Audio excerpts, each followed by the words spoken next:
Hey guys, welcome back to our channel. We are Sam and Charlotte from Hope with Mental Health, and today we are going to talk about how to handle your eating disorder this Christmas. So Sam, she's going to start with giving a few tips. So having had an eating disorder, I suffered from anorexia nervosa a couple of years ago. How long ago? No, way longer. Good couple of years. A good like 8-10 years ago. A good 8-10 years ago. So I can kind of recall what it feels like.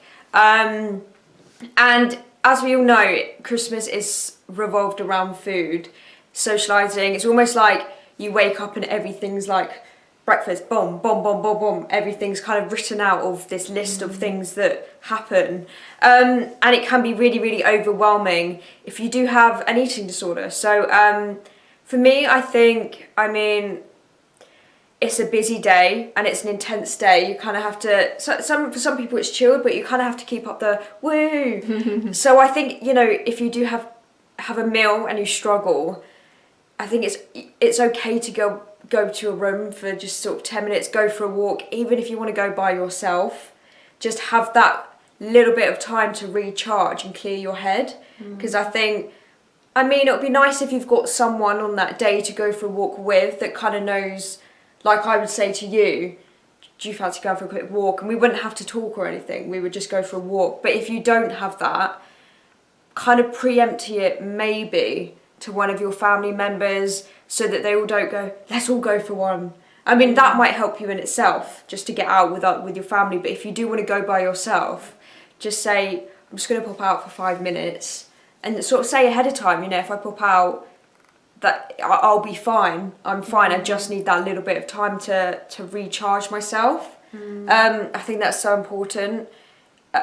To just break up the day a bit. Yeah. I think leading from Sam's point about speaking to your family, communication, even though it sounds really cliche, is a massive part of the day. So like Sam said, like kind of maybe speaking to your loved ones before or in the lead up and just saying, look, actually I am feeling quite anxious about that day and I don't know what I'm going to do. And maybe even setting out, I don't know, this might not suit everyone, but setting out a meal plan for you so that you don't feel like you have to keep up and follow what everyone else is doing and eat what everyone else is eating. Actually having your own kind of meal plan, which comes down to communication. So that might not be right for everyone, but it's just a suggestion in terms of speaking to your family members beforehand if you feel you can, and kind of having a plan in the lead up so that you know that if you do get to a point where you feel overwhelmed, there's an option for you and you don't have to just feel completely overwhelmed. And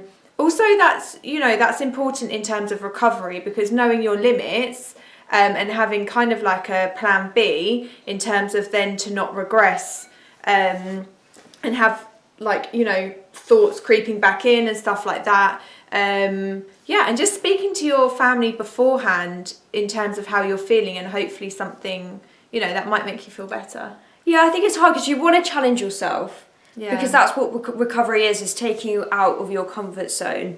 But you don't want to go too far out there. Yeah. So you want to join in, you want to do this, you want to do that. But maybe you'll do something slightly differently from everyone else, but it won't be a big deal. Yeah. It'll just be what it is really. With your carer, just say, I might not do this, I might have this instead. I'll join in with this, but I'll have this instead of that.